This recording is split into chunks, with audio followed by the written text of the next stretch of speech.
The buffalo was so much more than we give it credit to be. It was brother, home, food, and guidance. The buffalo did not take, but in fact, it gave, giving life to many Native American people on the great North American plains.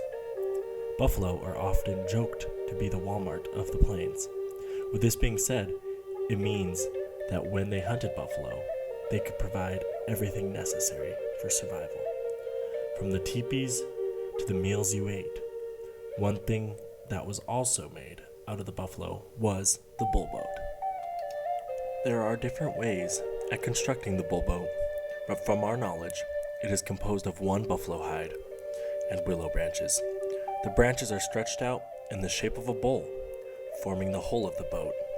The buffalo hide is then stretched over the branches to form the boat. It is secured by other pieces of hide or branches to the frame. This was a quick and easy way to make a boat to travel a short distance.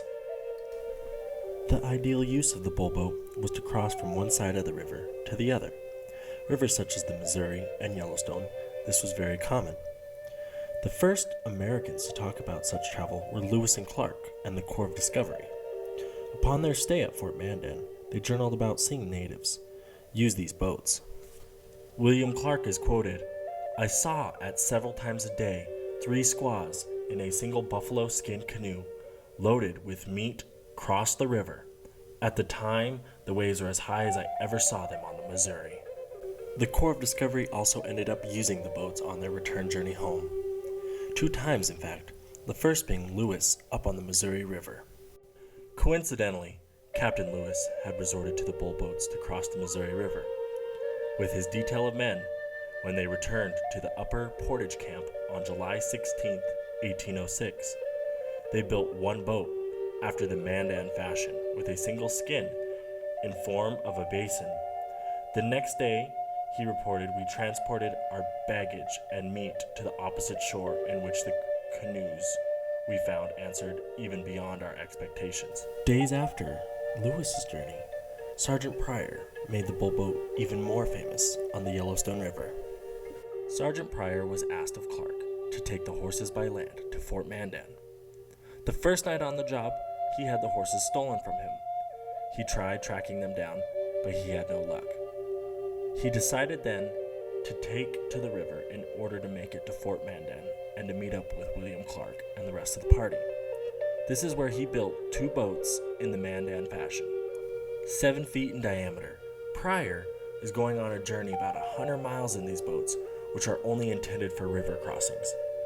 The reason he made 2 of these boats was to split up his guns and ammo, because the uncertainty of the river ahead. Luckily, he made it back to Clark, who was downriver just across the present-day North Dakota-Montana border. Even though Lewis and Clark made the boats famous, it was the Mandan people who mostly used them on the Missouri and Yellowstone River. Lastly, one story that relates to the Mandan people and the bullboat is the story of Mad Dog, the Welshman.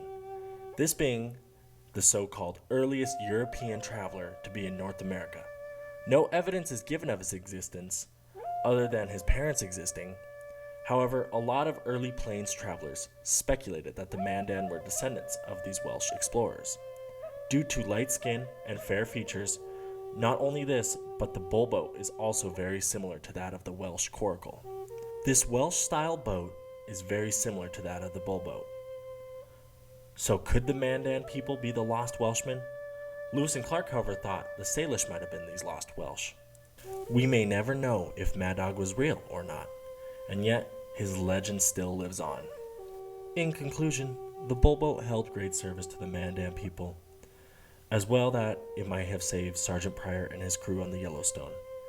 We may never know its birthplace, but there sure are stories about where it could come from. The bullboat now lives in museums and in history books, but its legacy still lives on.